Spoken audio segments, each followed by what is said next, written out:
The video review will start in a few seconds, but as a reminder, remember if you have a question, comment, or a suggestion about this video review, the link is provided on the page below.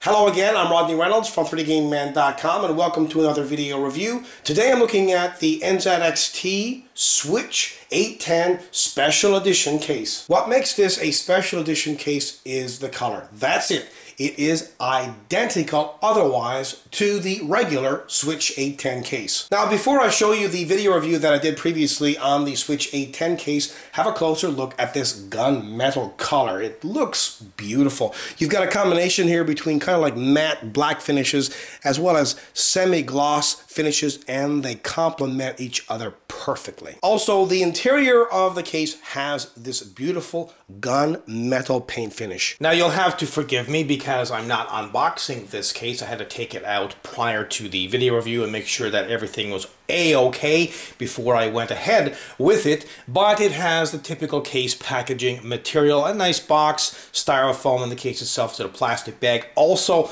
there's plastic wrap at the top, at the front, and on this very large window. Now let's have a closer look at this case. At the top of the case, there's this removable panel. To remove it, all you need to do is push at the back and slide it off. However, this panel has lots of ventilation on it. It's closed right now. All you need to do is slide this lever here at the back and it's open. Let me remove it. Push and you can take it off. They include one 140mm exhaust fan, but you can install another two 140mm fans for a total of up to three 140mm fans. Or you can choose to have a combination of 120mm and 140mm fans. To put the panel back, simply slide it in at the front and push down at the back. The hard drive activity and power LEDs are at the top. Also, here's the power button. At the front, there are 4 USB ports. 2 are USB 2 and the other 2 are USB 3. Card reader, which is excellent. I think most cases should come with a card reader. Why only limit card readers to netbooks and notebooks? Cases need them like this as well. Very, very convenient. Headphone jack and microphone jack. Here's the reset button. And a little button here to control an LED at the back, which I will show you later. There are 4 5¼ inch drive bays. However, this one here at the top has a door. This one here at the bottom doubles as a hot swappable drive for a 3½ inch drive or a 2½ inch drive. Install the drive, slide it back in. And note the serial ATA data and power connections. Also note that the drive bay cover for the hot swappable bay has ventilation. Speaking of ventilation, there's more here at the front bottom on either side, and also a little bit of mesh right here as well. In order to take off the front panel, you'll first need to remove a removable dust filter at the bottom. Simply press right here, slide it out, then pull at the bottom. Just inside of the front bezel is a removable dust filter for the included 140mm intake fan. And look at how easy this filter is to remove. Simply press on either side here at the top. It comes right off. Now you can have up to 2 140mm fans installed, or up to 2 120mm fans installed, or a combination thereof. The left side panel has a humongous window, but the right side panel is plain. Now note that they do have ventilation at the bottom right here on both sides of the case. At the back of the case, they include one 140mm exhaust fan. However, you can choose to install an optional 120mm fan here if you wish.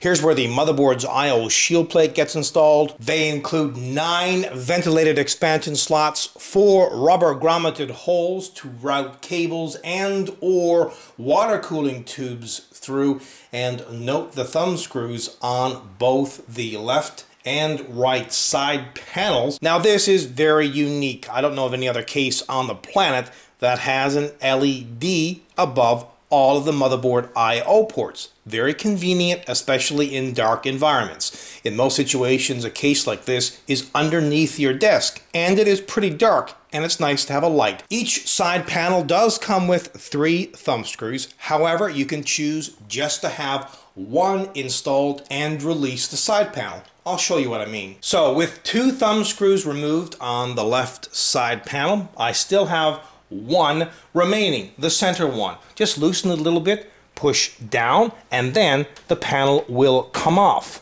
To put it back, simply slide it back down and pop it into place. Since this is a full tower case, there's lots of room to work on the inside, and I do mean lots. Now the motherboard tray is not removable, but there are plenty of cable management holes, and note that they have rubber grommets on them.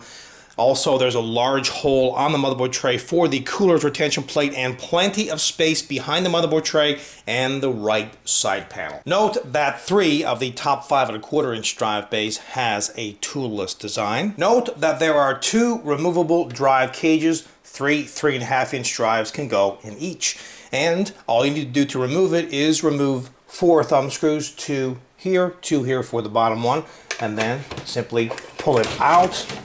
Then they have these plastic rails, which you can install 3.5-inch drives or 2.5-inch drives on. And then once you do that, simply push it back into place. And note that they do include an accessory box. There are 6 rubber rests for the power supply to lodge on, and they include a removable power supply dust filter. To remove it, just push here at the back and pull it out. Now they include one 140mm fan, and by the way, this can swing up and down. You can position it and then use the thumb screw to keep it into that position.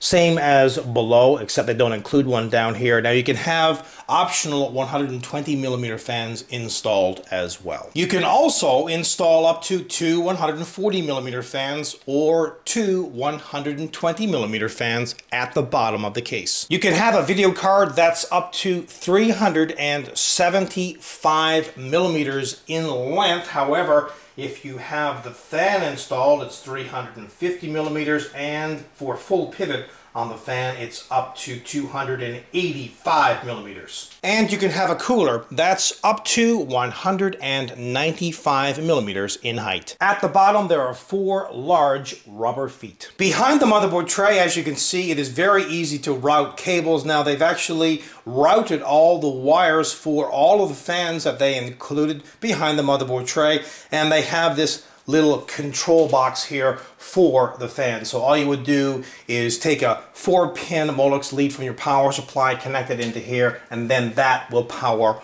all of the fans. And you can also connect another 3 3-pin fans into this as well. Now have a listen to the stock cooling.